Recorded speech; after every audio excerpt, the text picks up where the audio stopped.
नहीं पकड़ा जाता वो 20-20 साल नहीं पकड़ा जाता, और जो पकड़ा जाता है वो एक दिन में भी पकड़ा जाता है। ठीक है, तो मैं आपको सजेस्ट करूंगा कि अपने डॉक्यूमेंट्स जो है वो लीगल रखें, किसी किस्म की कोई भी वायलेशन ना करें।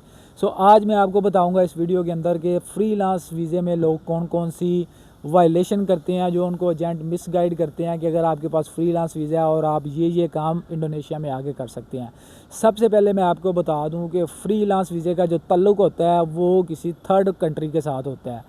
यानी कि अगर आपके पास फ्रीलांस वीज़ा है, आप इंडोनेशिया के अंदर कोई भी एक्टिविटी नहीं कर सकते बिज़नेस से रिलेटेड। ठीक है, ऐसी कोई भी एक्टिविटी नहीं कर सकते जिससे आपको 1 रुपये का भी प्रॉफिट आता हो। यानी कि आप इंडोनेशिया के अंदर अपने दोस्त के डॉक्यूमेंट्स पे ना तो कोई कंपनी रजिस्टर्ड कर सकते हैं, ना कोई शॉपी के अकाउंट बना सकते हैं, ना कोई टिकटॉक पे बना, क्योंकि आपके पास तो डॉक्यूमेंट्स है ही नहीं, आप तो खुद कर ही नहीं ना सकते। आपके पास तो इतने डॉक्यूमेंट्स ही नहीं है कि आप शॉपी के अकाउंट बनाएं, आप टिकटॉक पे अकाउंट बनाएं, आप कोई ऑनलाइन ई-कॉमर्स का बिज़नेस शुरू कर सकें। लेकिन लोग क्या करते हैं, अपने दोस्त के डॉक्यूमेंट्स यूज़ करके इन एप्लीकेशन पे रजिस्ट्रेशन कर लेते हैं और बिज़नेस करना शुरू कर देते हैं, और बड़े ईजी होते हैं कि हम किसी किस्म की कोई वायलेशन नहीं कर रहे, जबकि ये 100% वायलेशन है।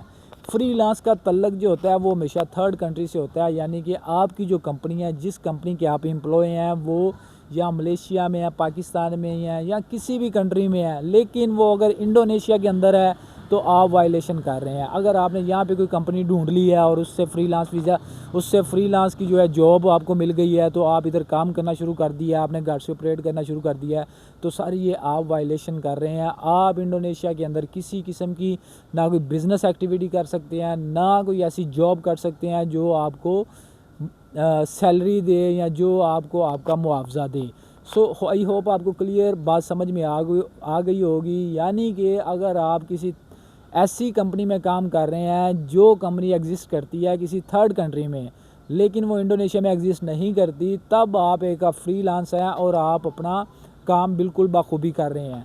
अब दूसरी बात यह है कि लोग सोचते हैं कि फ्रीलांस वीज़े को अगर हम आ जाते हैं तो इसमें हमें ऑफिसेज़ वगैरह नहीं लेने पड़ेंगे और हमें एड्रेसेस वगैरह का मसला नहीं होगा, और बड़ी ऐसी जो है मिसकंसेप्शंस हैं फ्रीलांस वीज़े को। यानी कि वो ये समझते हैं हम रिमोट वर्कर हैं, और जो रिमोट वर्कर होता है वो कहीं भी घूमता है, कहीं भी रहता है, कहीं भी भागता है, उसको किसी किस्म की कोई टेंशन नहीं होती। लेकिन ये भी आपको मिसगाइड किया गया है। जब आपने इमिग्रेशन को बता देना है कि सर मैंने फ्रीलांस वीज़ा लेना है, और फ्रीलांस वीज़ा जब आप अप्लाई करते हैं तभी आप उनको अपना एड्रेस बता देते हैं कि सर मेरा ये एड्रेस है। अगर आप उस एड्रेस के अलावा किसी और जगह पे स्टे करते पकड़े गए और इमिग्रेशन ने ये चीज़ प्रूफ कर ली, उनको सारे सबूत मिल गए, तो आपको मस्ट बी फाइन, पेनल्टी या डिपोर्ट कर दिया जाएगा। ये बिल्कुल बात 100% क्लियर है। इंडोनेशिया कोई भी वीज़ा इशू करता है, बेशक वो 2 ईयर का वीज़ा इशू करता है, बेशक वो फ्रीलांस वीज़ा इशू करता है, बेशक वो विजिट वीज़ा इशू करता है, वो सब के ऊपर आपका एक एड्रेस लिखा होता है। ये इनकी समझ लें कि दूसरे कंट्रीज़ के अलावा इसकी ज़रा हट के पॉलिसीज़ है। मलेशिया चले जाएँ या अदर कंट्रीज़ में चले जाएँ, आपके वीज़े के ऊपर इस तरह की किसी किस्म की कोई भी पॉलिसी या आपका एड्रेस उसके ऊपर मेंशन नहीं होता। लेकिन इंडोनेशिया के अंदर आपके पास कोई भी वीज़ा उसके ऊपर एड्रेस लिखा हुआ है। लेकिन अगर आपने एड्रेस चेंज करना है, यानी कि एक अपार्टमेंट से आप दूसरे अपार्टमेंट में चले गए हैं, एक सिटी से दूसरे सिटी में चले गए हैं, एक स्टेट से दूसरी स्टेट में चले गए हैं, तो फिर क्या होगा?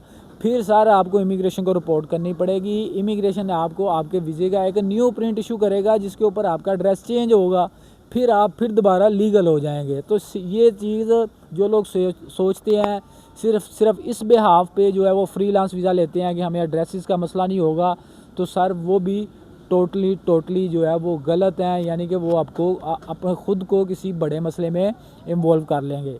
तीसरी बात जो लोग समझते हैं कि अगर हम फ्रीलांस वीज़े पे हैं तो हमें जो है वो फ़ॉरेन कंट्री में कंपेयर टू इन्वेस्टर के पास जो है वीज़ा ईज़िली मिल जाएगा। ये जो थर्ड कंट्री या किसी बड़े कंट्री का जब आपने वीज़ा लेना होता है ना, जैसे कि यूरोप या यूएसए, कनाडा, ये टोटली आपकी फ़ाइनेंशियल पोजीशन पर डिपेंड करता है। ठीक है, अगर आप तो बड़े फ्रीलांसर हैं, वाकई आपके अकाउंट के अंदर आप $6000 आ रहा है, तो ओबियसली आप कहीं भी मूव कर सकते हैं। लेकिन अगर आप कहें कि सिर्फ वीज़े के बिहाफ पे और थोड़ी बहुत स्टेटमेंट लगा के आप कहीं पे चले जाएंगे, तो ये सारा आपको मिसगाइड किया गया। ये भी बिल्कुल आपकी मिसकंसेप्शन है। आई होप आज की वीडियो आपको पसंद आई होगी। अगर आपको मेरी वीडियो में कुछ भी सीखने को मिला तो काइंडली मेरी इस वीडियो को लाइक कर लें।